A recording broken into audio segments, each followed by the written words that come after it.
જય માતાજી મિત્રો, હું છું રાહુલ પરમાને. સ્વાગત છે મારા મિની વ્લોગમાં. તો આજે શ્રાવણ મહિનાનો પહેલો સોમવાર હતો એટલે અમારા ગામમાં મેળો ભરાય છે. મેળામાં જવાનું હતું પણ વરસાદ હતો તોય આપણે ગમે એમ કરીને નીકળી ગયા. મેળામાં જ્યાં ને પોગ્યા તો જોયું તો આવડી પહેલા તો ઘણા માણસો પણ આવી ગયા. પછી આપણે તો ત્યાં મંદિરમાં ગયા ને મંદિરમાં જઈને કરી લીધા ભગવાનના દર્શન કરીને પછી આવી ગયા પાછા મેળામાં ફરતા ફરતા વિડીયો પણ ઉતારી લીધો. મેળામાં ફરીને પછી તો ભાઈબંધ વિડીયો ઉતાર્યો.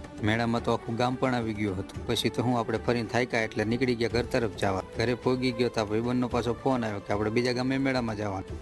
પછી તો શું 3 જણા ભેગા થયા ને પછી નીકળી ગયા બાઇક લઈને મેળામાં જાવ. મેળામાં રસ્તામાં જતા વિડીયો પણ ઉતારી લીધો અને આ આફ્રિકાના જંગલ હોય થતા આવી ગયા મેળામાં. બીજા ગામમાં તો સારો મેળો ભરાણો હતો, અમારા ગામ કરતા પણ મોટો. પછી તો હું ત્યાં પણ ભગવાન માતાજીના દર્શન કર્યા એટલે પછી લાગી ગઈ ભૂખ લાગી એટલે આપણે ખાઈ લીધી પાણીપુરી ખાઈને પાછા નીકળી ગયા ઘર તરફ રવાના. અને આ વખતે તો બાઇક આંકતા નટકાકાને પણ મજા આવી ગઈ. નટકાકાને મજા આવી એટલે બધાને કહી દીધા બાય બાય કહીને પછી અમે આવી ગયા ઘરે. મળીએ પછી નવા વ્લોગમાં.